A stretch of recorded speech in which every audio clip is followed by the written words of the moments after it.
Hello and welcome to Crucible of Words for more dedicated legacy action. Today I'm once again playing my beloved Green-Black Turbodepths, which is a regular feature on this channel because I love this deck so much, and I also run part of my own Discord as the Turbodepths Legacy Discord. So, the way this works. Dark Depths, it enters with 10 ice counters on it. You remove all the ice counters, you get a 20/20 indestructible flyer. Hexmage, you can just sack to remove all the counters, and then you've got a 20/20 right there. Thespian stage comes in without any counters because it's not a Dark Depths when it comes in, and then when it copies, it becomes a Dark Depths without counters, then you get a 20/20. Easy peasy. We got Crop Rotations and Sylvan Scrying, which both tutor for lands, which can help us assemble our combo. We have Once Upon a Time, which kind of smooths out our opening draws. Sometimes it will get us like an Urborg we need or a Hexmage, but we don't consider this a tutor in terms of how we're keeping our opening hands and whether or not we have access to the Dark Depths. We've got some fast mana in Lotus Petal and Elvish Spirit Guide. They help us power out our combo sometimes as early as turn 1. And we have various protections. So Not of This World can protect us from abilities or spells. So it can stop things like Caracas or Solitude, as well as things like Swords to Plowshares and Petty Theft. Pithing Needle mostly names Wasteland, sometimes names Caracas, sometimes names Boseiju. It's very flexible and is a key part of this deck in my mind. We have some Thoughtseizes and Inquisition of Duress to take apart our opponent's hand. And then we have a few silver bullets in the land, like the Ghost Quarter. We're not playing Wasteland because we're going to be naming Wasteland with our Pithing Needle most of the time. So having something that we can then get rid of another problem land. So let's say we've stopped their lands, their Wastelands with our Pithing Needle. We can then Ghost Quarter their Caracas and sail away with our massive 20/20. We've got Boseiju that we can shoot it into our hand with the Sylvan Scrying and actually fire it off, which is pretty good. And we've got Graveyard Hate in the Bojuka Bog. And the Sejiri Steppe as a little bit of additional protection since we're already running the crop rotations. Sideboard-wise, we've got some creatures which are easier to hit because of the Once Upon a Time. So we've got the Faerie Macabre and the Collector Ouphe, either for graveyard matchups or artifact matchups. We have a one-off Boseiju, which can also be found by the Once Upon a Time for like artifact matchups where this comes in quite handy. Then we've got a couple of creatures here that can protect our creature. So this allows us to sacrifice excess lands to give our creature Shroud. So we can also find this off of Once Upon a Time. So this build that I've been playing for a little while now has really appealed to me. And the Once Upon a Time just making our sideboard better is really key here. We've also got these Abrupt Decays, which allow us to destroy problem permanents, Opposition Agent, Blood Moon, Harbinger of the Tides, Ensnaring Bridge. There's a whole bunch of stuff that this hits and it just gets it gone. And it's where we want to be. And we have a one-off Duress. This is a bit of a flex slot. I think this and the Boseiju could be other cards, but I've been really liking this setup at the moment. So we're going to run it back. If it ain't broke, why try to fix it? So this particular build on my records is over 70% win rate, which is pretty darn tasty. If you would like some more information about this deck, I have a detailed sideboarding matrix for this deck, as well as a guide into how to play the deck, how to sequence lands, all sorts of stuff like that. Check out my Patreon, which is linked in the description below.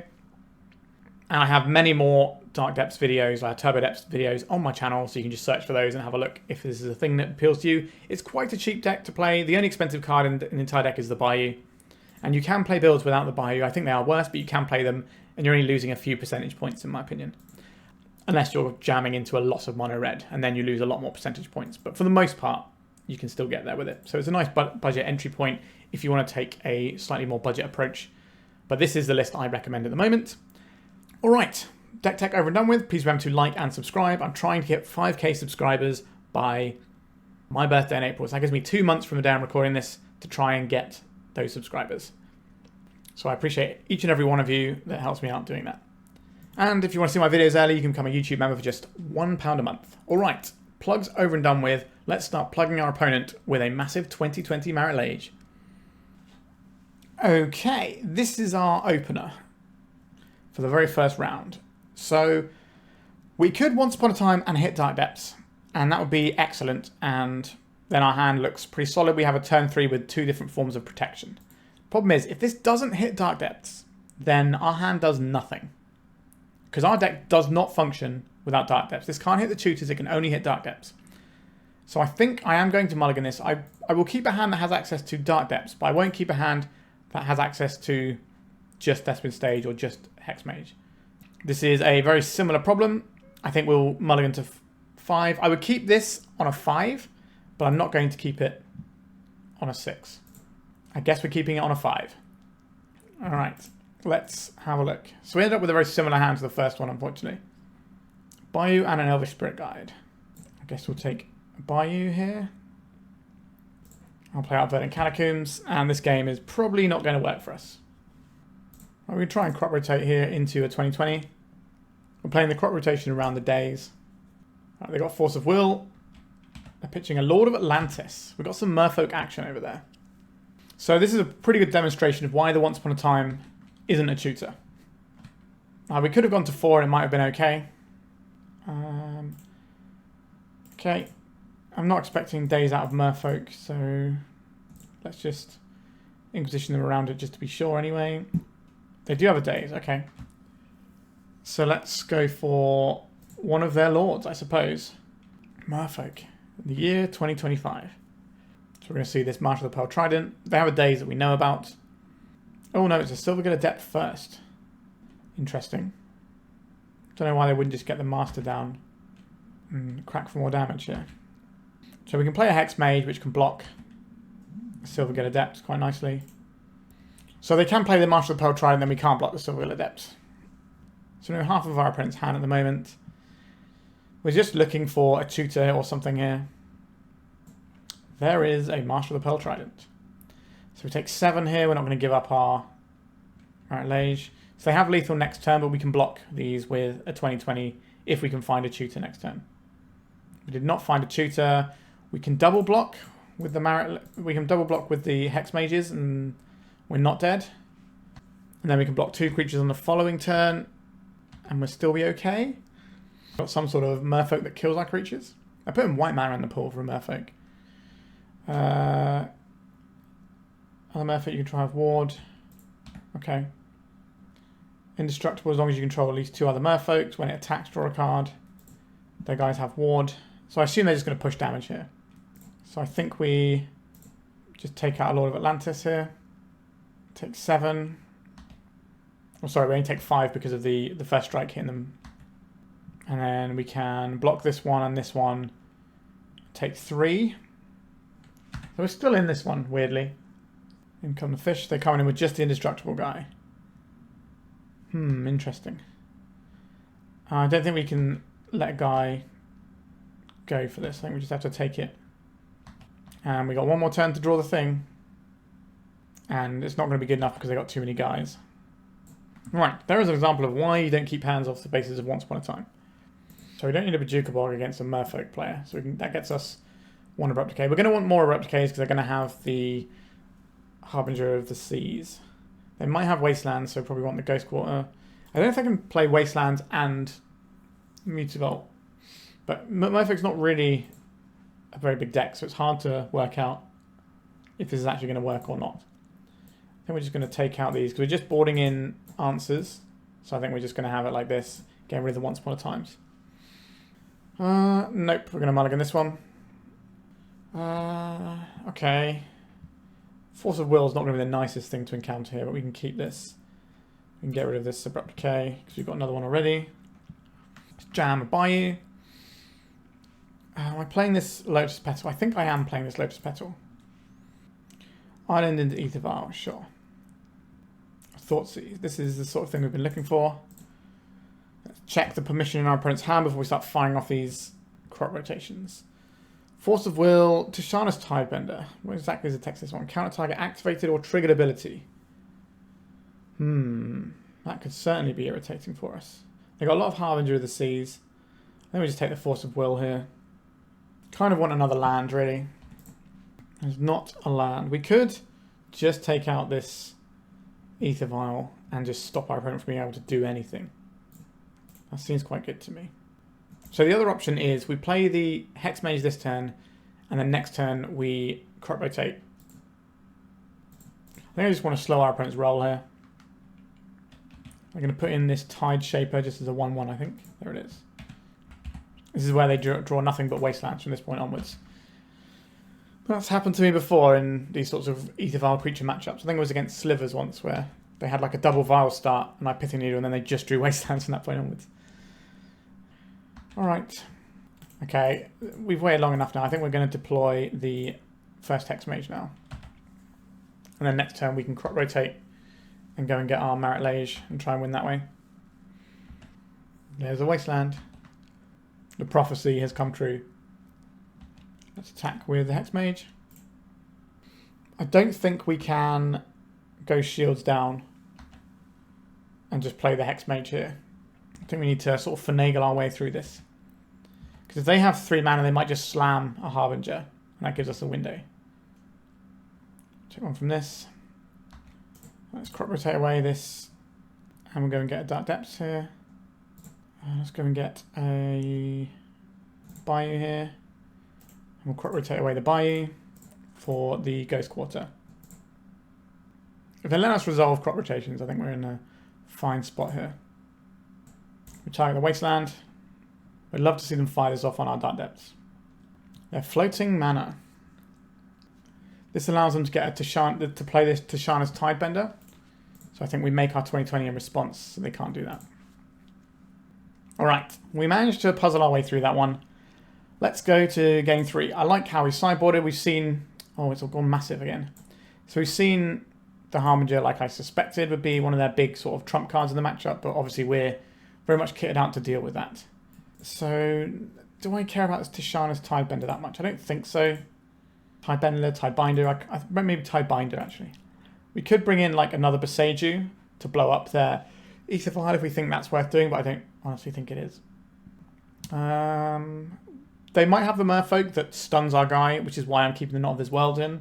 But I could see trimming these for things like Once Upon a Times or the Boseiju. But I think we're just going to roll like this. Inquisition into turn 3 Marit is probably fine in this matchup. Our opponent's deck is very slow. Like, yes, it is an aggro deck they're playing, but it kind of takes quite a lot for it to get going. I've got 6-card hand. Our Inquisition does not hit Force of Will, which is an important distinction here. But it can hit all of their little guys and buy us a lot of time. Does this change anything here? This gives us a turn 2 Marit Lage if we don't Inquisition. That sounds pretty good to me, doesn't it? Play this out and pass. So if our opponent goes shields down on turn 2 to play something, or sorry, on their turn 3, then we can just go. So we're going to see a Lord most likely here. Silver Adept, okay. And they revealed this expensive card that we don't care about. Cool. I would rather my opponent went shields down here. So we could make it now and dodge things like Wasteland. Do we think they have bounce spells is the next question, I suppose. If we make it now, we don't get hit by a Tidebender. Kind of interesting. Do we just make it right now? Okay, I'm going to play around the Wasteland, I've decided. We also play around the Tishana's Tidebinder. We haven't seen a Brazen Borrower from our opponent's deck, but we have seen a Soporific Spring, so they could have another one of those. Alright, they didn't, and we win the match. So we showcased some interesting things. In the first game, like I said, I don't want to keep a 7-card hand that is relying on this Once Upon a Time to find us our Marit Lage. Our Dark Depths. And then we went to 6 cards, like, I still don't want to rely on this. And then we went to 5 cards, and it didn't work out for us, right? So we ended up with basically the same hand for our 7, 6, and our 5, where we had this Once Upon a Time that could try and find us a thing, but can't reliably find us a thing. And we kind of showcase why that doesn't work. Now, sometimes when you get low, you have to do that. Maybe we should have gone to 4. But either way, we're on the board, and let's go to round 2. We are on the play. What does our hand do? We can Thoughtseize our opponent. We have a lot of protection. We have the ability to play on basics as well. We have a Pithing Needle. We will need to find something to go with this Dark Depths. Now the thing is, we've got 4 crop rotation, 4 Sylvan Scrying, 4 Thespian Stage, and 4 Hexmage. So that is 16 cards. That is more than a third of our deck. So within 3 draws, we should hit something that combos with this. Now, do I want to have the protection or do I want to have the speed? That's the choice we have to make now. The fact that we have Thoughtseize as our protection makes me want to keep this hand. So I think we are going to keep this one. It's not the strongest hand, but it's fine. So keeping hands that have access to the Dark Depths, but not the other half, is fine. Ideally, it's not what you want to do unless the rest of your hand is an absolute banger like this one is. But you can't do it the other way because there's more of the other piece than there are of this because you also have the Hexmage. Okay, what are we looking at here? Back to basics, we can beat that. We don't care about that. Do I care about this Tamiyo? Do I care about this Force of Will? Do I care about this Narset, actually? This is an interesting choice here. We can take the Tamiyo and needle the Narset. I think that's the correct play here. Our opponent just doesn't have anything going on for a while, so we're going to have time to get into this. This matchup is going to be horrible, by the way. These sorts of blue-white Jeskai control decks are not really where we want to be. They're quite a very low proportion of the meta. Like, Control has got 4 out of the last 144 top 8 in terms of top 8 slots. Only 4 of them have been these sort of control decks. What are we looking at here? I don't think we need to play the Pithing Needle out this turn. Yeah, let's let our opponent have a turn of sculpting and then ruin their Narset plan. But yeah, like I was saying, since the start of January, there's been a bunch of online challenges, and 144 decks have made top 8. Or, 144 slots, and only 4 of them have been control decks, which does show you a lot about where the meta is at right now. They left a card on top with the Meticulous Archive. Hopefully, our Pithing Needle will annoy them enough. Okay, Pithing Needle, let's name Narset. Stop them accruing cards over there. Right, they're cracking their Prismatic Vista, so we can't name that. I don't believe they'll fight over this, but they might. A Spell Pierce. Okay. I will pay for that Spell Pierce. Okay, now we're getting the Force. Excellent. Pitching the back to basics. This has worked out quite well for us. I'm going to play this Dark Depths. We have Double Knot of this World, which is actually where we want to be in this matchup. But being able to turn that Elvish Spirit Guide in our hand into making our opponent pull the trigger on the Force of Will was pretty awesome for us. So we should be able to resolve our little crop rotation. They didn't have the untapped land to play the Narset, otherwise I think they probably would have slammed it. Tamiyo, we don't care about that. We're looking for a mana source. Did not find a mana source. That's really, really frustrating. If we can crop rotation this. I think that's what we're going to have to do here. We'll crop rotation this away. The opponent's got 2 cards in hand. One of them is Narset, so we know we're okay there. Play this out and play this out. They're not going to be wastelands in our opponent's deck, so we're putting our opponent on notice. And hopefully these Double Knot of this World will do enough work for us. They are on 18, so the -1 off the Tamiyo going upstairs will not matter. I think our opponent probably wants to just play a land and then Narset with Meticulous Archive backup, so they can have this for plows and things. But this is definitely the turn where they want to try and slam a Narset, I think. Okay, they've left a Tamiyo back on blocks. They are living in fear over there, which is where we want them. A Sejiri Steppe. We can use that on our turn to push through. That seems pretty strong, so we don't have to worry about blockers. So they might think they've got a turn more than they do. Alright, this sort of slow hand that we went for has actually panned out in a really good way here. I normally wouldn't keep a hand that doesn't have access to the combo on 7, but we have so many good defensive tools here.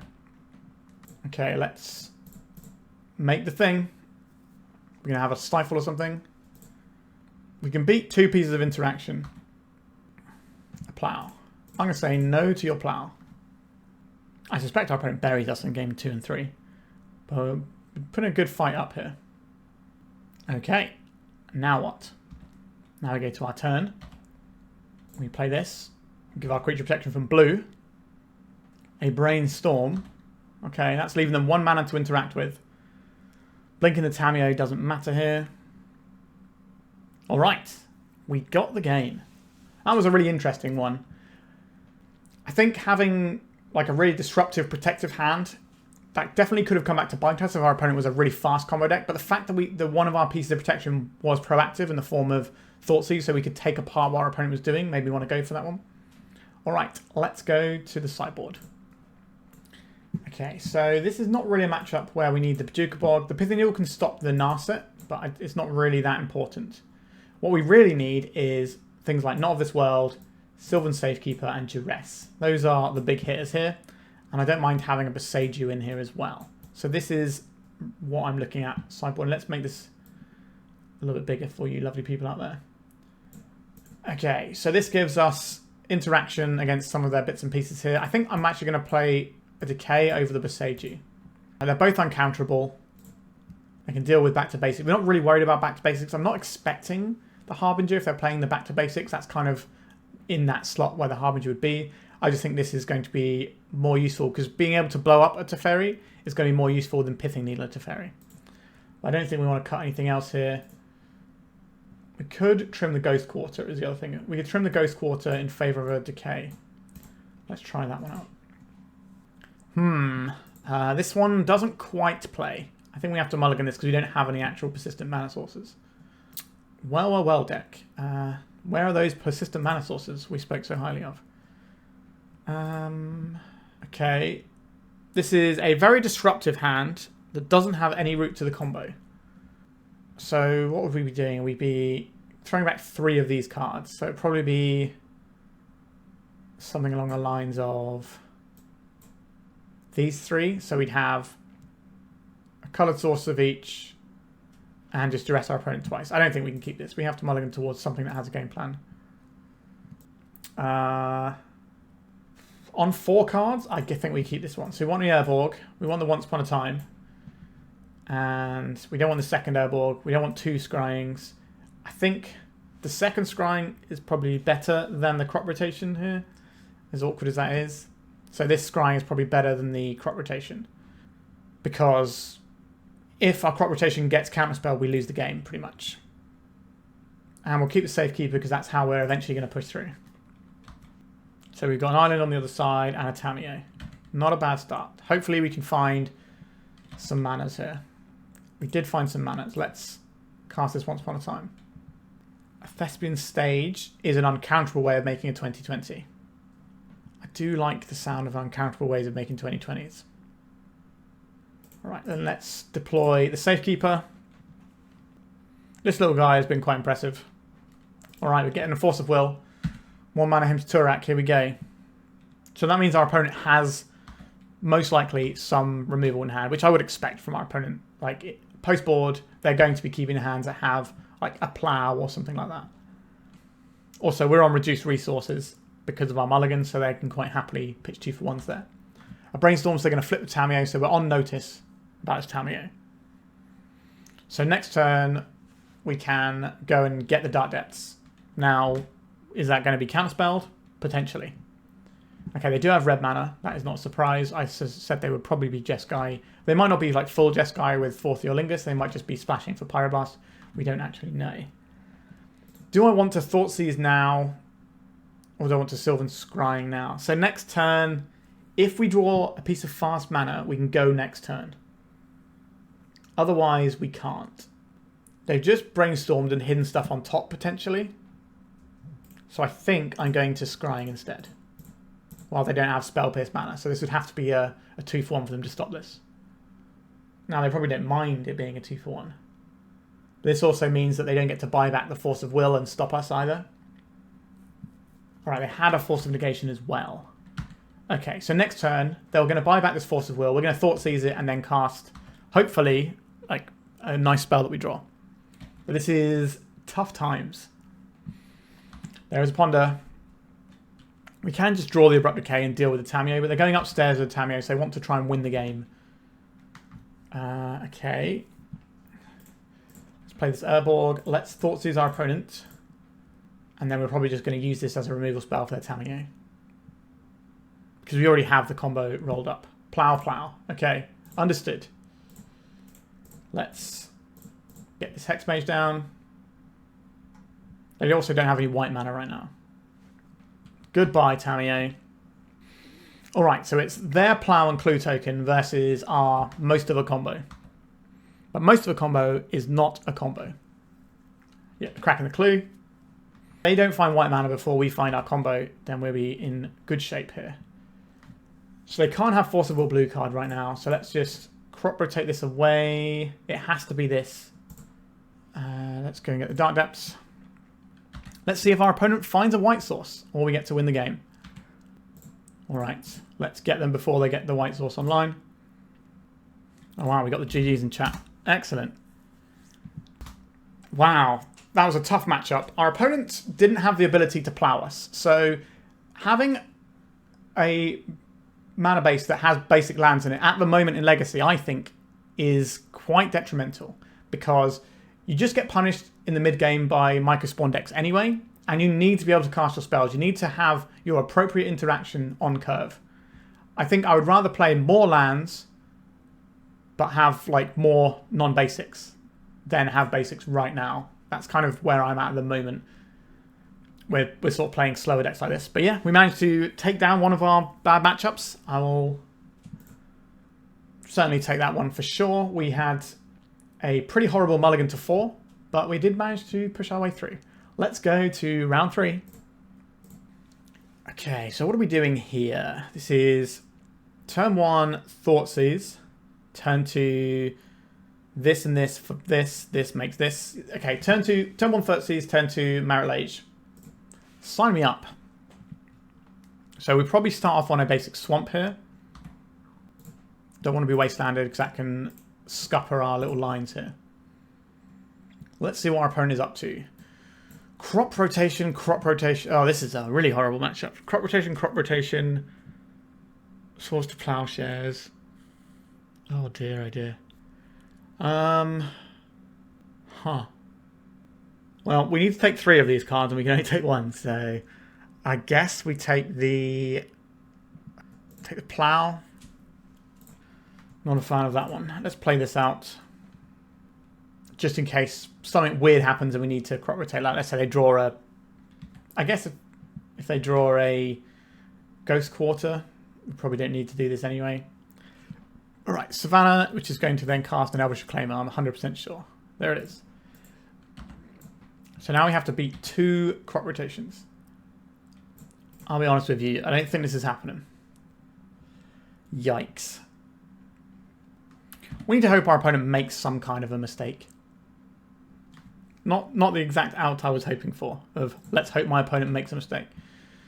So if we go for Marillage now, they just get a Wasteland and we lose. So not great. We need a bunch of Not of This World style cards here. I can play out this Thespian stage. I guess we attack for 2. They're not going to crop rotation. Are they going to crop rotation twice? If they crop rotation twice, or they can block once, crop rotation once, and then activate Reclaimer. As long as the first crop rotation gets a fetch land, they end up with 1, 2, 3 cards, so we can't even attack here. Okay. So I guess we have to Inquisition our opponent here and take one of these crop rotations. A Ramanap Excavator. That's a fun one as well, isn't it? Okay. So they're going to activate this end step. No, sorry, they can't. Why didn't they activate this? What am I missing? Okay, they have a Thespian stage. So now we're in a bit of a pickle because our opponent can just go and get whatever they need to here. Does this help? It doesn't hurt. I'll tell you that much. Let's go for a Bayou. Slap down another little friend. This gives us 2 instances of targeting our thing, so we can get around them targeting with the Thespian stage. Okay. What are they going to get at end step? So we can play around what our opponent does in end step a little bit here. Our opponent has an opportunity to make a mistake. If this comes in tapped. Let's see what they find. They found a Flagstones. That's a mistake. Okay, we can capitalize on this, I think. So we crop rotation now. So we go and get Dark Depths. And then... No, this doesn't work, does it? Because they can just go and crop rotate for Caracas. But if they spend their mana here... And they don't have... No, they have the other mana here. Oh, I don't think we have an out here. I shouldn't have got the Dark Depths. I think we're just dead here. Right. Our opponent has to make some horrific mistakes for this to work. So we can make a 20/20. They can go and get Caracas and bounce it. No, we had to hope our opponent made a mistake by fetching a Wasteland or something there. Maybe we're supposed to do that before we... No, because we had to wait till the end step, didn't we? But if they make a mistake here and they tap and try and copy our Dark Depths and don't have a green source, then we're okay. Yeah, this is horrible. We're basically trying to play badly to make our opponent make a mistake. As weird as that sounds. Another Dark Depths. Okay. Does that change anything? I don't believe it does. Now we have 3 attempts at making the Dark Depths token here. So they would like to copy our thing. So we will remove it. So we sacrifice it, this fizzles. They will obviously just go and get themselves a Karakas and bounce this. God, this is so horrible. Wait, what? Do they not have a Karakas in their list? What is going on? I'm so confused.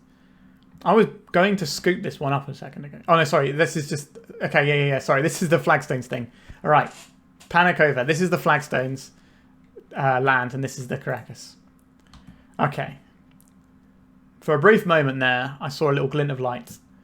Yep, goodbye Marit Lage. But now we can copy their Karakas and stop their Marit Lage from ever killing us, in theory.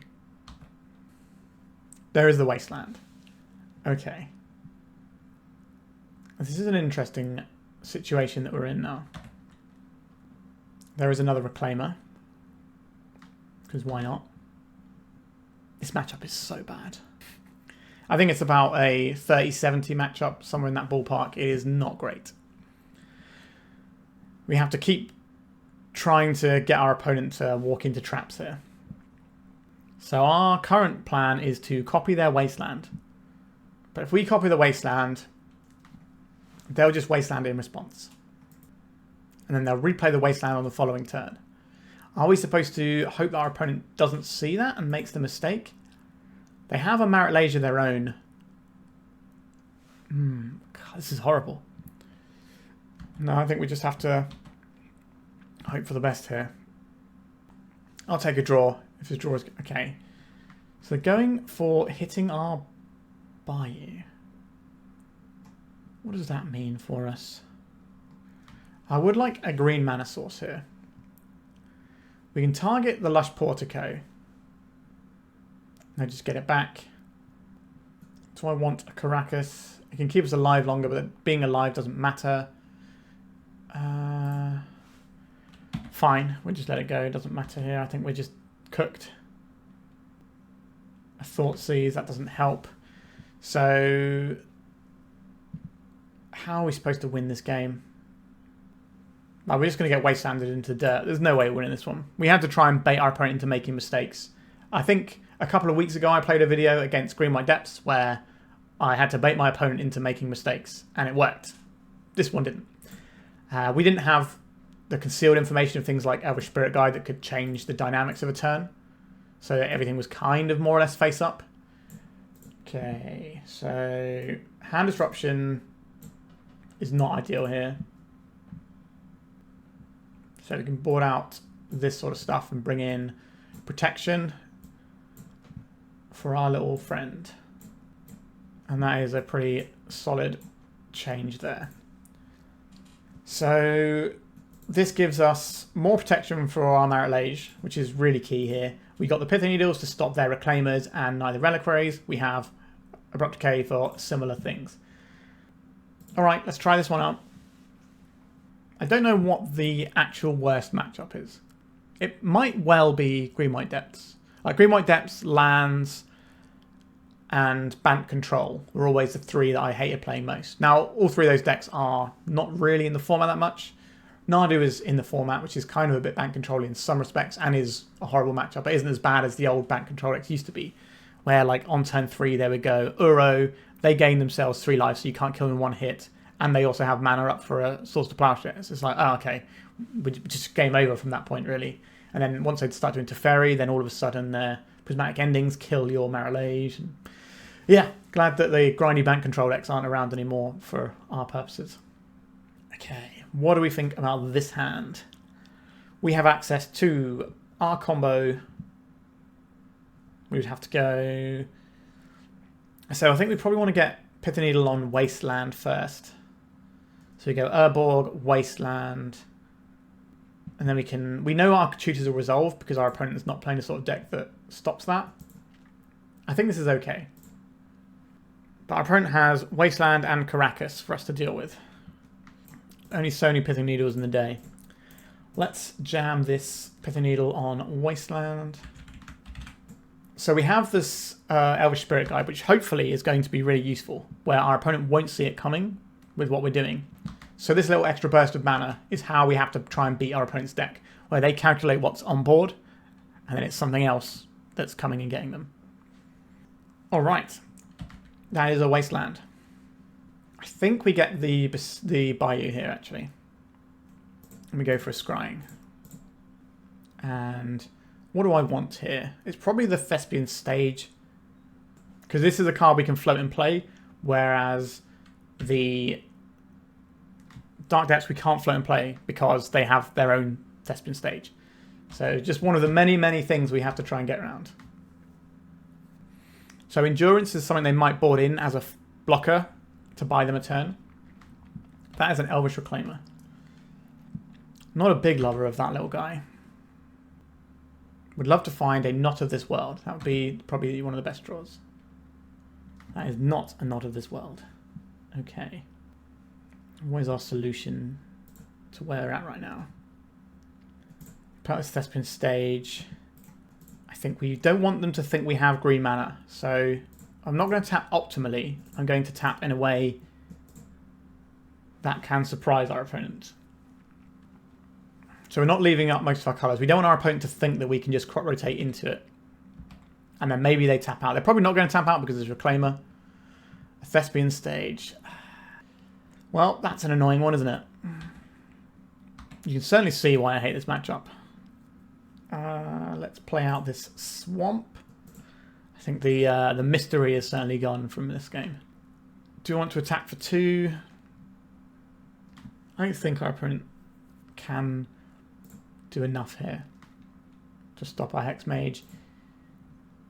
Because the difference between hitting them a little bit here and not hitting them is that they can't plow their own guy if we were to somehow protect our Marilage or had like a Sylvan Safekeeper. Because we don't have the Safekeeper in play right now, I think we're just going to pass it over. But it's worth thinking about whether or not we want to try and get Chip Shot in there. So our end step, our opponent's going to do something. And that is going to be our window to do our own nonsense. Nope. They're not going to go for it. That's very smart of our opponent, unfortunately. So that all they have to do is nothing, and then they win, and that's really frustrating. So what do we do here? If we could let them make their own Marilage, and then use our Sejiri Steppe to push through it. That is an interesting proposition. Again, we're giving our opponent a chance to make a mistake here. Now, if they've got Plow as well as all this stuff, then we can't win. That's pretty much the position we're in. And if we wait long enough until we draw like some protection, our opponent's going to be able to sculpt enough stuff that we won't be able to get through it here. Right, let's try and make this Dark Depths. I want our opponent to tap this Savannah and this Windswept Heath to make their Marilage. That would be the best case scenario for us. I don't think that's what's going to happen. But let's see. We're giving our opponent a lot of choices. And hopefully they make the wrong one. It looks like our opponent is doing the thing we didn't want them to do, which is nothing. So they can plow our guy most likely. There is the plow. Let's get ourselves on the Bayou with the mana we had floating. An Abrupt Decay. Not really that useful. We could play out a Spirit Guide and start beating down. That feels horrible. But I think we're just going to pass here. We don't have great options. Our opponent did the correct thing of doing the bare minimum and not trying to get cute. We needed our opponent to maybe get cute, think, okay, we can steal a win here with this Thespian Stage, but our opponent's just played very disciplined. And now we're getting absolutely rocked here. What are you going to find? A Flagstones. Okay, they're just ramping out. Do I want to use this opportunity to take out this Reclaimer? I think so. This is one less problem we have to worry about, but we need to reassemble our combo. Obviously, we do have the Thespian Stage waiting. Knight of the Reliquary. Well, that's a bit of a scary one, isn't it? At least this game might not be taking too many turns. Obviously we have 39 life, but this can crack pretty hard if it wants to. Okay, I guess we'll play this out. Again, I don't think we're playing out the Elvish Spirit Guide just yet. At some point it might become a chump blocker. So our opponent has some options here. They can just start cracking, or they can be super safe. They're going for the super safe route. I don't blame them. Alright, we have a forest left in our deck, so I'm going to go and get this last fetchable. For the marginal thinning, we got 39 life, so may as well spend a little bit of on a fetch land. A Sylvan Scrying. Okay.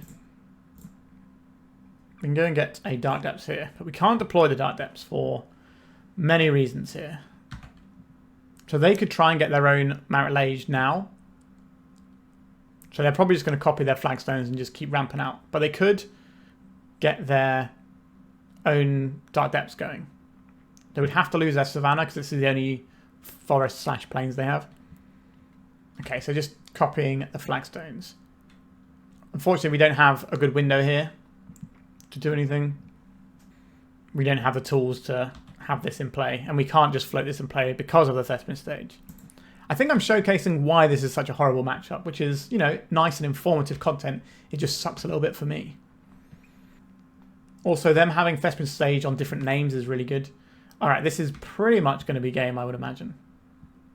I wonder if they'll crack it immediately or not. They didn't leave up a wasteland, so it seems unlikely. Just can't really beat through what they've got here. A crop rotation, does that change anything here? We don't have a way of protecting ourselves from a Karakas. So as long as this is around, we just can't win. And they're just going to start wastelanding us into the dirt here. I think we're just done. Yeah, this game needs to be one that we win in the first, like, 5 turns. If we go past 5 turns, I don't believe we're winning, and it just didn't really come together for us there. Very, very tough matchup. Let's go to round 4. Alright, this hand is a bit too slow to get anywhere. We can find half the combo, but not the other half, and then we'd just be waiting, so let's mulligan. Okay, this is turn 3 with a little bit of protection. I will take that. There is a choice as to whether we keep the crop rotation or the Sylvan Scrying here. Crop rotation is a card that can sometimes just protect us and be really good. So let's say they're doing something broken and we need to hate on their graveyard. We can do that. Otherwise, the Sylvan Scrying is obviously the worst one in terms of getting counterspelled. Sorry, is the best one for us if it gets counterspelled, because we use less resources. So an interesting choice to be had there. I think I'm going to keep the crop rotation because it's the intrinsically more powerful card. But let it be known that I thought about this. The reason I've gone for this is we don't want to get blown out by something. If our opponent is doing some combo-y stuff, it's about time we ran into a terrifying combo deck. Okay, a Thoughtseize. I don't hate that one. I will... Once upon a time... We don't care if this gets counterspelled, which is interesting. Okay, so we could just get a Hexmage and just do the classic curve here. I think I am down to clown with that. One thing I'm not happy with here is our opponent does get to brainstorm. This also means we don't have to crop rotate to try and win the game. But our opponent can brainstorm and hide something. They know roughly what we're doing. They've seen Urborg, Thoughtseize, Hexmage once upon a time. They can probably piece together our strategy more or less. Hopefully they don't brainstorm, we just get a clean look at their hand. Alright, they're cracking their fetch land. Oh, a Thundering Falls. That's good news for us. This probably means something along the lines of show and tell. Alright, there is the Emrakul. Alright, we're getting a daze on our Thoughtseize. Okay. So next turn we get to make a 20/20 if we want it. The downside is our opponent might be able to interact with it. They're binning off a daze. Does that mean they have another daze? That kind of be my assumption here. But if they're going to daze again, they're just setting themselves further and further back. And I'm okay with that. Alright, a Force of Will, pitching an Omniscience. Alright, the read on the show and tell from the Emrakul makes sense. Alright. So what are we trying to do here, apart from not dying? Do we think they have another Force of Will? I think I'm just going to play this Forest and try and go for it in our opponent's end step. I think we're sacrificing the Urborg rather than our forest here. So we need to make sure we float off of both the depths and the Urborg before we crop rot. Misty Rainforest. We can beat some things that get show and telled in here. It's an Atraxa. Okay, let's float some mana. And we will crop rotate in response. And get rid of this Urborg. Which gets us the Thespian stage. So then we get to see what they get off of this. The chances are we are just going to make our 2020. But there are things where it might be different. Emrakul is a little scary for us. There's a whole bunch of stuff in here that can just ruin our day. So they could go like Ancient Tomb, Sneak Attack in the Emrakul next turn. So we need to find a Sejiri Steppe. So, okay, so what do they take? Atraxa, Daze. The Daze is annoying. Sneak Attack, Ancient Tomb. No Emrakul though. Show and Tell, and then they're not taking Brainstorm or Preordain. Alright, we're going to do the thing. So we need to draw Sejiri Steppe, basically. We can get through this. If we have a bit of fast mana, we can cast a Sylvan Scrying, but they'll almost certainly counterspell that. Is it worth them gaining 7 life for us here? Like, they're just going to attack anyway, and then do it, so it's kind of much of a muchness either way. So then what they're probably doing this turn is casting the... okay, so what we're going to do is we're going to get this Bayou. I think it's the Bayou. We're going to cast this Once Upon a Time and see if our opponent will interact with it. See if they daze and pay mana or bounce it. That gives them less mana to do multiple sneak attack activations. Right, they're just letting us do it. I wish I could take both of these. That would be very good, wouldn't it? I think I'm going to take the Elvish Spirit Guide here and make our opponent fear something. I think that's correct. I think we are just dead here, but our opponent can miss. But this gives us the ability to Sylvan Scrying, paying around days to go and get ourselves the Sejiri Steppe to push through. But that's still only going to push through 20 damage. So it's a tall ask here. Alright, so they can put in the Atraxa off of a sneak attack. I'm just going to show and tell it in instead. I'm not going to put in my... Am I going to put my Elvish Spirit Guide? If they have Archon, it's fine. Alright, I'll put in the Spirit Guide. This protects us from an... Well, it doesn't protect us from an Archon, actually, because we need to sacrifice 2 creatures. But they have 3 activations of sneak attack. So let's see what the Atraxa finds. A swing and a miss. Interesting. Our opponent does get to gain 7 life here. And we are very much living in fear of things like Brainstorm just finding another thing. I think they have to Ponder, because Ponder's 4 looks. But yeah, they could easily Ponder into a monster and kill us here still. But step 1 of our opponent whiffing here has been achieved. What do they take? Ancient Tomb, the One Ring, Omniscience, Brainstorm. Alright, so there goes the Brainstorm. Do you find another monster? So they don't find one now. Okay, it looks like they found one. Which one is it? It's an Emrakul. We'll concede. Alright, big monster's got there. But not our big monster. Let's make this a normal size and do some sideboarding. Okay, so we want things like the Bojuka Bog. We want some Abrupt Decays here. We want the Duress. These are the sort of things I'm interested in having access to. We do not require a Bojuka Bog or a Ghost Quarter, so that's 2 easy cuts. This is a matchup where taking out a Bayou for the Boseiju makes sense. And I think we can just trim one of these Not of This Worlds. Do we want additional Abrupt Decay? So Abrupt Decay is good if they go into the Mages of the Moon plan, but it's bad against the rest of their deck. So it's kind of an interesting one about how much you hedge into it. I think on the play we're just going to have 2, but maybe we'll have a 3rd one on the draw. No thank you. We can do better than this. Okay, I'm down to clown with this. We'll keep this. So we need to have the green mana here. So it's probably the swamp that goes. I'm going to play this first, and I'm going to play Pithing Needle, naming Sneak Attack. Another option is to name the One Ring. Okay, I'm going to play this Lotus Petal out and see if they want to interact with that. I'm going to play out this Thespian stage, and then I'm going to cast this Sylvan Scrying. Can I have Dark Depths, please? Feels like we're getting hit by something. Oh, a Brainstorm. Okay, so we can pay for a day. This isn't an issue. So they're looking for a Force of Will. Or they're trying to set up their own combo, but they might as well do it now just in case they find a Force of Will. Okay, I will take a Dark Depths, please. And I will pass turn. This means we don't have to use our crop rotation just yet. Would love to find a little bit of fast mana next turn so that we can deploy the combo and have this crop rotation back up. Did not find the fast mana. Let's pass it over to our opponent and see if our turn 3 Goldfish is good enough. We've shut down the sneak attack line. Maybe that helps our opponent. They are brainstorming after having brainstormed already. So they were locked after the first brainstorm. Let's see if they're going to be locked after this one as well. So if we go via the Thespian stage route rather than the Hexmage route, it means that we can beat an Archon of Cruelty here. The One Ring. How do I feel about the One Ring?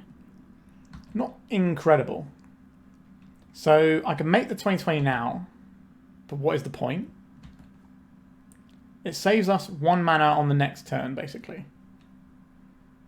It saves us 1 mana, but exposes us to bounce spells that we then have to try and dismiss via this crop rotation.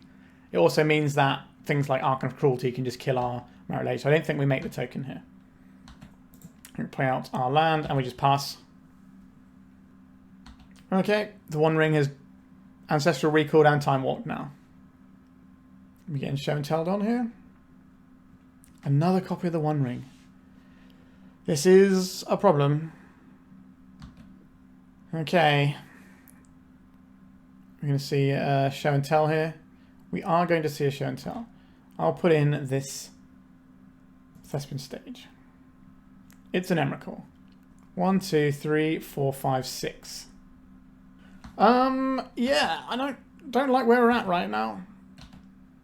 So they attack. So we play this out, and we lose 6 permanents, and then we're basically dead. And then we just die a turn after. Yeah, the One Ring just smashed us there. Yikes. That was a bit rough. This matchup is relatively even, in my experience. Like my data on it shows that it's marginally in our favour. So it's certainly, you know, a fine matchup to pair into, but sometimes you're just going to be a bit too slow. Sometimes they're going to chain copies of the One Ring. This card is pretty messed up. Yeah, that's 4 rounds in. We're now, unfortunately, 2 and 2. So let's go to the final round and see if we can put a positive on the board. This is a turn 2 combo. I will keep this. Right, just fetching an island. Interesting. No play off of it, though. Oh, not of this world. I'd like to see that. I'll play this out. I don't think I play out the Lotus Petal now. I don't think it makes sense. It could get the Skyler from our hand. And that just slows us down by a turn, but I think that's acceptable.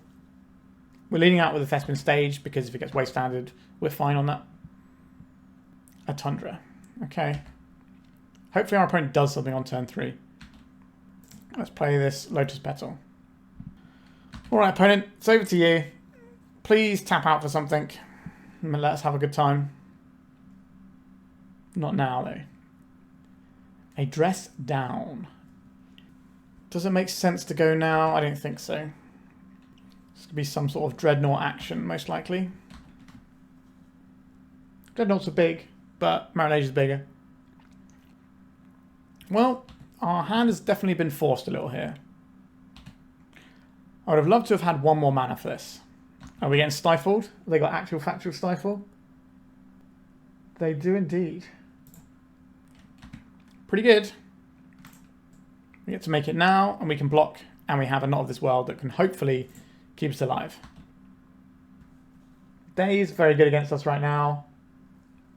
A lot of the Dreadnought decks have cut back on stifles and are running Consigned to Memories because they're just a really good slot into what a lot of people are playing, but Eldrazi is kind of waning a little bit. So oh wow, we're just in there. Yeah, I was going to say, but Eldrazi is kind of waning a little bit, so maybe people are going back to stifles. I quite like stifle myself. But they probably have a split, I would imagine. Sideboard, let's go. So this is a matchup where we want things like Abrupt Decays, we want Safekeepers, and we want the Not of This World. There is an argument for the Boseiju potentially as well. They are a Wasteland deck. Annoying. So we're going to get rid of our, where is it, Bojuka Bog. That is the first thing to cut. We can cut the Bayou because we're bringing in the Boseiju. Probably can get rid of at least one Not of This World. And we're probably shaving on the Inquisitions, which is not an ideal situation to be in. But our opponent plays Wastelands and we can't have all the things all the time. How many Abrupt Decays do we actually need here? Probably 2 on the play. Which means we probably have to cut another Once Upon a Time here. Which is annoying because Once Upon a Time does find our Sylvan Safekeeper. But we have to respect Harbinger of the Seas. And we have to respect Wasteland. And then we also have to respect everything that else our opponent's deck can do. But they are a deck that taps out a lot more on their turn than some of the other blue-white decks. We're not keeping this one. It doesn't have access to our Dark Depths. This one also doesn't have access, so we're just going to keep mulliganing. This has access. It can also stop the Wasteland. I think we keep this. I get rid of a Pithing Needle, and I don't think we can get rid of this Spirit Guide. I think we need the raw mana. Is the Not of This World better than the Safekeeper? I don't think it is. I think the Safekeeper is the better of the cards.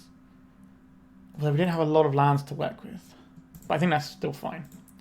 Because the Not of This World can be countered. This is either in play and soaks up a removal spell, or it doesn't. And then it gets whatever. Okay. We're cooking with gas here now. Let's crack this. This should probably be a forest. Oh, are you going to stifle me? Incredibly rude thing to do here. But I love it. Okay. I guess we don't need to do anything here. We just pass over. Okay. Let's get some fast mana going. Chameo. Sure, just some little creature. That's fine. A life total is low enough that the -1 won't matter if it flips. They're just going to brainstorm straight away. They are. So we have a window for our opponent to mess us up. But this probably means we're putting Pithing Needle onto Tamiyo, just so that we don't get buried by this. Because this just starts rebuying everything and it becomes a problem. Elvish Spirit Guide. So we do have a turn 2 combo still. Let's cast this Pithing Needle. Should I name Wasteland or should I name Tamiyo? I don't really want them buying back this Wasteland. This could come back to bite me. For sure. Next time we play out the Dark Depths, hopefully our opponent doesn't expect it, and then we just jam it into our opponent. And they're like, oh no. Ponder, yeah. We kind of want to see a bunch of cantrips next turn for our opponent, because they're not going to expect the double Spirit Guide. They might play around it. It depends what their hand is. Their hand might be easier for them to play around it or not. They might see it as an opportunity to get some cantrips off, or they might see it as a, okay, we'll just hold and play something in your end step. Another Tamiyo. Okay. A Sylvan Scrying. Alright. Do we do it now so we don't get stifled, but walk into Swords to Plowshares? I don't think so.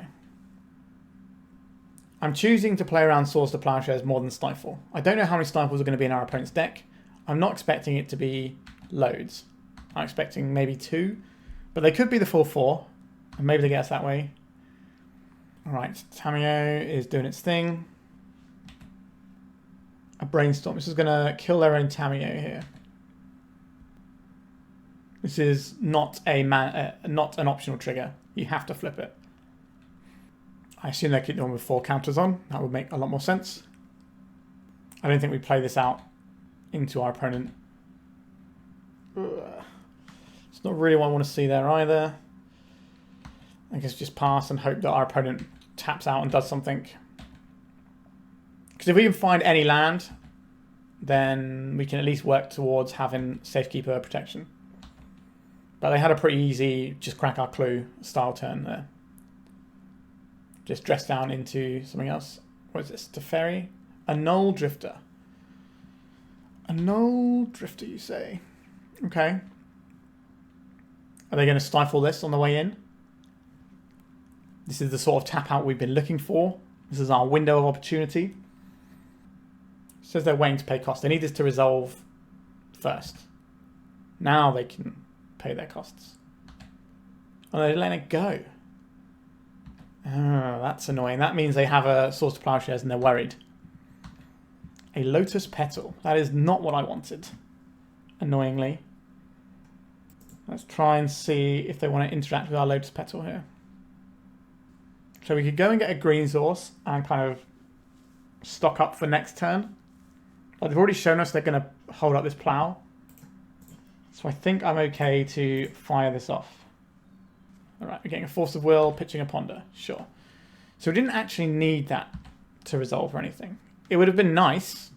It'd help us play around this plow that our opponent's been telegraphing. Alright. So just got a handful of interaction. Or they might be doing some like dress down stuff at end of turn. Oh. I guess we're passing. We could crop rotate away our Dark Depths, but I don't like that very much. There's a Dreadnought. Am I willing to gain 20 life here? Is it worth gaining 20 life right now? I don't think it is. Here we got one more turn, and then we have to do something. An Urborg. That is quite an interesting one for us. So I get to cast this Sylvan Safekeeper. How worried about Wasteland am I? Because maybe we're supposed to be very worried about it. Let's see. And they're going to plow a Doorkeeper Thrall. That's just a guy. So we could try and gobble this up right now. The downside of doing that is that our opponent can then kill our creature with the Swords to Plowshares. No, sorry, with a Prismatic Ending. So we just take the 12, but then we have to get through this. I think we just have to make the guy now. It's probably going to get stifled, isn't it? But maybe they got a Consign and they're going to use it badly. Because Consign doesn't stop this. We'll keep this one. So this trigger goes in the stack. What I really want to see is our opponent consign this, replicating it 3 times. That would make me happy. Okay, so we have a friend. We get plowed. So we can sacrifice this to protect it. Or we could sacrifice it to crop rotation to protect it. But if they have a second plow, either way, they're fine. Got a Stifle here. Alright. We've got a little bit of time because of our life total. Okay, they did have double plow and the Stifle. So they kind of just had it all. Understood. How quickly can we reassemble? Let's find out. Right, we'll take 13. So we can take one more hit and then they're going to kill us. Sort of rubbish little Tamio thing that we don't care about. Sure. Now we might care about this at some point. We don't have a lot of turns. The Sejiri Steppe gives us the raw mana to maybe make a 20/20 next turn. So we have to play it out. A Wasteland. Alright. I think we are done. And we're going to have to go to game 3 here. Haven't seen a Harbinger of the Seas yet though. So maybe we can peel back a little bit off of some Abrupt Decays. And have more hand disruption. Yeah, we're dead. Okay, we didn't see the Harbinger of the Seas, and we're on the play. Why is this large every time? A bit of a jump scare of these giant cards coming at us. I think I would like to get rid of those and have the Inquisitions back in. Or do you want to split it 1-on-1 because this can hit Force. They both hit Stifle. They both hit Swords. Yeah, I think that's probably where we want to be here. So we're trying to go underneath our opponent's Harbinger of the Seas, if they're even playing it, which they might not be. They might just be relying on their plows and wastelands and stuff like that, which I think is a fine way to play the game for them. It's not quite the stone cold banger hand I wanted. We do have protection, but in order to combo, we will have to go through with this crop rotation, which might be a bit of an ask. I think I'm going to mulligan for something a little bit stronger. Many Thoughtseizes. and a Sylvan Scrying. Okay, I'm going to keep this. We're going to go for a slightly weirder line, I think, here. I think we're going to go for tutoring for the Urborg here. That we're in. Okay, so now we can double Thoughtseize our opponent next turn, or Thoughtseize them once and see if we need to Thoughtseize them again. And that should stop them from applying pressure and let us know what we're up against. Brainstorm here would be annoying. Ponder is fine. Hopefully they shuffle so they're not floating the best cards on top. They didn't shuffle. Okay, so they are floating something on top. Let's Urborg and Thoughtseize them. Got a Wasteland, got a Stifle, got double Plow. I think we can probably beat the Stifle, but the double Plow is going to be a bit tricky. So I think we take one of the Plows. We can take the other Plow later if we need to. We could just snap it off now because we don't know if we're going to have black mana again. I think that's okay to do. Like, we're always going to want this Plow out of the way, I think. Okay, so now we have to beat Wasteland. We also have to beat the two Stifles and the Force. So asking quite a lot here. Are they just going to snap this Wasteland off straight away? Or are they going to hold it for something? Because they could take us off green or they could take us off black. This obviously enables our non-mana producing land to produce mana. So there is an argument to hitting that one. They might see what our next land drop is. Alright, I'll play out this forest. We're not going to expose our Dark Depths to the Wasteland just yet. Are we going for a dress down? We are. This could just be to cantrip, or it could be that they immediately drew a Dreadnought, and that would suck for us. Please don't play a giant monster. Grafdigger's Cage. This does not impact our deck. Our opponent might have thought we had some Life from the Loam stuff going on. So we've got two Stifles and a Force of Will. So probably a Force and a Stifle is most likely. We have the Wasteland, which gets rid of the... we have the Ghost Core, which gets rid of the Wasteland. That is good. Destroying our Ghost Quarter. Interesting. So I could strip out their basic planes if I wanted to. Or I could strip out their Tundra so that they're going to be playing on less white sources, less blue sources. Is that worth it to me if we're losing this anyway? That's an interesting thought. So we could just turn this into a blue source. So they have less white mana overall. But this will give them less white mana overall anyway. I think we're just going to get this stifled, but you never know. If this uses up a stifle, that's also fine. Okay, they're going to let it go. I think that's better choice for them, just to let it go. Okay. So now they're on basics. It's going to be harder for them to have the right mana up and point at us in an appropriate fashion. Another Wasteland. I guess we probably could have intuited that when they went for our other land. Alright, so we've got our Verdant Catacombs here. A Spirit Guide. You know what? It's time. It's time for Spirit Guide Beatdown. If you're going to play defensively and all your threats are difficult to get into play for whatever reason, I'm going to play this. Maybe it soaks up a piece of removal at some point, and I'm down with that. There's Ponder from our opponent. I could crack this into a Stifle. I don't think we want to do that just yet. We want to try and overload our opponent's Stifle later on. Bash. It's been a long time since I've won a game with just beaten down. Actually, that's not true. I won a game relatively recently against like a Karn Forge deck where I was just beaten down with Collector Ouphe. But that's a very different sort of game to what we're doing now. 9 turns to go. Guess who's about to play another 2-power creature? It's me. Boom. How do you feel about this one? They don't have hardcast Force of Will mana yet, so they will have to spend 2 cards if they want to answer this with counter magic. Obviously, this is a nice thing for them to stifle, but at the moment, we're just going to be beating down with it. An end of turn dress down is not what we want to see here. Maybe they have a meticulous archive here. Nope, just a basic. Some mismatched basics there. Okay, this isn't what we want to see. The dress down into Dreadnought or whatever, or Null Drifter. Okay, so it's the Null Drifter. Pretty strong. They do have their Wasteland still available. And they've got another land as well, so they have Stifle and Wasteland available. Attacking, no longer a great prospect. What do we need here? A Nod of this World is the sort of card that we will need at some point. I think I will play out this Lotus Petal so that we have food to sacrifice the Null Drifter. I will not be sending in my clowns. We'll just take 4, lose the Lotus Petal. Carry on. Having lands in play is better because we have Sylvan Safekeeper in play. Sorry, not in play, in our deck. So it just makes more sense having lands in play rather than keeping this Lotus Petal. So that's why I'm willing to sacrifice this one. They've got a 4-turn clock. We also have a 4-turn clock. A Brainstorm. Not a bad card to have at all here, is it? So they can probably just sit back on whatever. They're doing this rather than holding up high cast Force of Will. Okay, so they're doing both. That's also very good.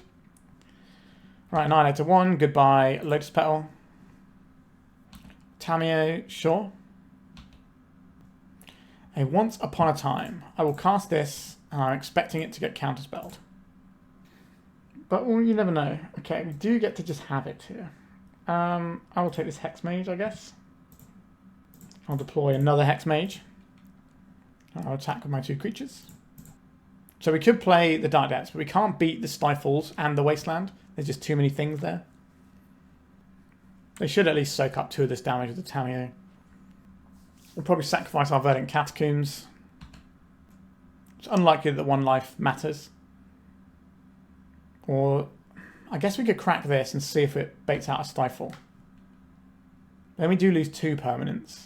But I think that's okay-ish.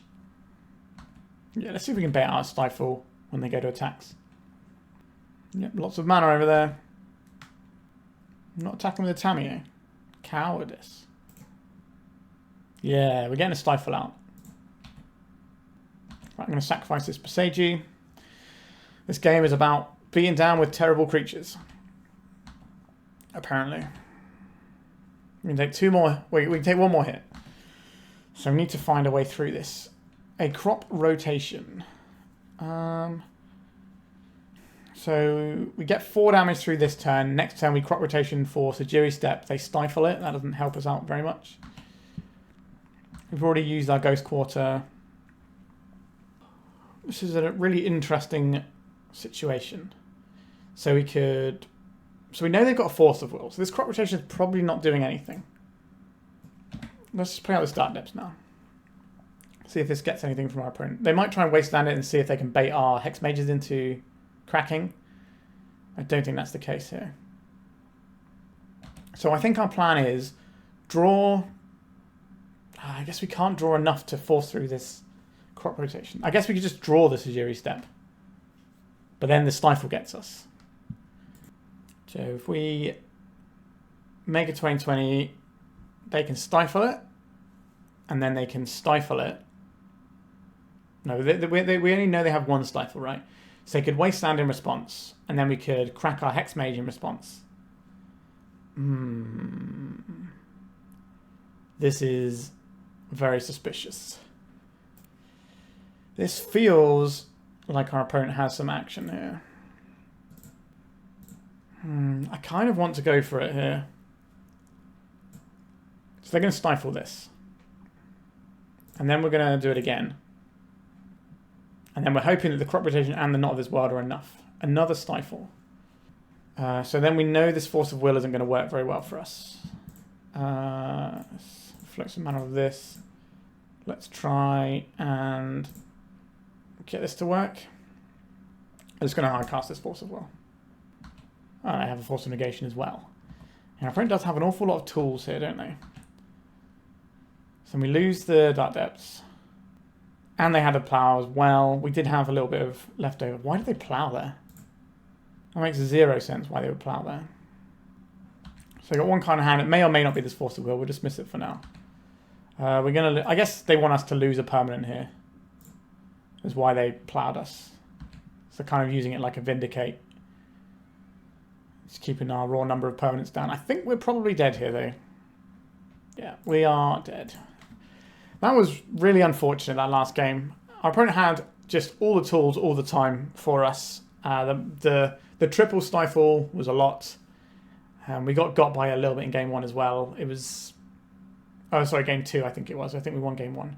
But yeah, it was a little bit tough, that matchup. Not ideal, because again, it's a Wasteland matchup with Counter Magic and Swords to Plowshares. That's kind of the trifecta of annoying things for us to deal with. So we finished with a 2-3, which is the worst league I've run with this deck all year, I think, actually, so far. not really where I want to be. I've been cracking out a lot of 4-1s on my own time and on the channel here and there. The deck is actually very, very solid in the meta right now because the top 3 decks by quite a large margin is Blue-Black, Reanimator, Mono-Red Prison, like /Stompy, and Blue-Red Delver. And we smash apart Mono-Red and Blue-Red Delver. They're like 70+% matchups. And the Blue-Black Reanimator is like a 54%-ish matchup. So being good into those 3 decks is really good. But we do struggle into a lot of these sort of fringe white decks, like Green-White Depths, Dreadnought, Jeskai Control. We beat it today, but you know, we had a pretty horrible run of matchups. And if you're going to take this deck to a tournament, you're probably going to be playing against more likely the top decks. But obviously, when you play in a paper tournament, a lot of people play just what they want. Some people do that online as well. And you can play against random stuff. But if you play any deck that has some bad matchups in a Legacy tournament, you are kind of playing matchup lottery a little bit anyway. So you don't win a big tournament without getting a little bit lucky, because you will have matchups that are horrible and you'll have to dodge them. Whatever deck you're playing, there's going to be someone in the room who just absolutely has your number and you just have to dodge them. Now, statistically, I think we're pretty solid into what a lot of the meta is doing. There are a few, like, of like the more played decks out there. I think it's Nadu is probably our worst of like the more played matchups, but we're quite happy into a lot of the stuff at the top. Today was not a great day for the poor Marit, but we did get paired into a 3 bad matchups and one 50-50 matchup. So coming away with a 2-3 isn't too shameful there, to be honest. We did manage to beat one of our bad matchups when maybe if we were to replay that round, it would not be the same. But yeah, I'm quite happy with this list. If you want it to be better against Show and Tell, I think you can probably change this Boseiju for another Duress. If you want to be better against the white removal decks, you can probably trade this Boseiju in for another Sylvan Safekeeper. There's some options in there, a little bit of wiggle room that you have available. But yeah, I'm very happy with this deck. I think maybe you can even trim the Collector Ouphe at the moment. This card is very good against stuff like Painter, but Painter's fallen off a little bit lately. And sort of a lot of the Painter decks that are doing well are now like stompy Painter decks. So this isn't going to be doing the most amount of work. We'll shut off the One Ring. But the thing about the One Ring that really bothers us is the ability of preventing damage for a turn. And this doesn't really help on that front. This is more for like your Storm and your Carnforge style decks. But yeah, deck's very solid. I like it. If you like it too, please check out my Patreon. I've got some details about it on there with some quite in-depth strategy if that is your jam, as well as a sideboarding matrix. Okay, thank you so much for watching. Please remember to like and subscribe, and goodbye. If you'd like to support me in the channel, please check out my Patreon. It has a free guide to budget Turbodepths, as well as 3 tiers of support. A low-cost one that enters you into my monthly raffle for a free donation deck on the channel, a mid-tier subscription that gives you access to my detailed Turbodepths guide that is updated every month, as well as regular articles, and lastly, the higher tier gives you all of the above, as well as a monthly donation deck for my channel. If you're interested in supporting the channel this way, please check out the link in the description.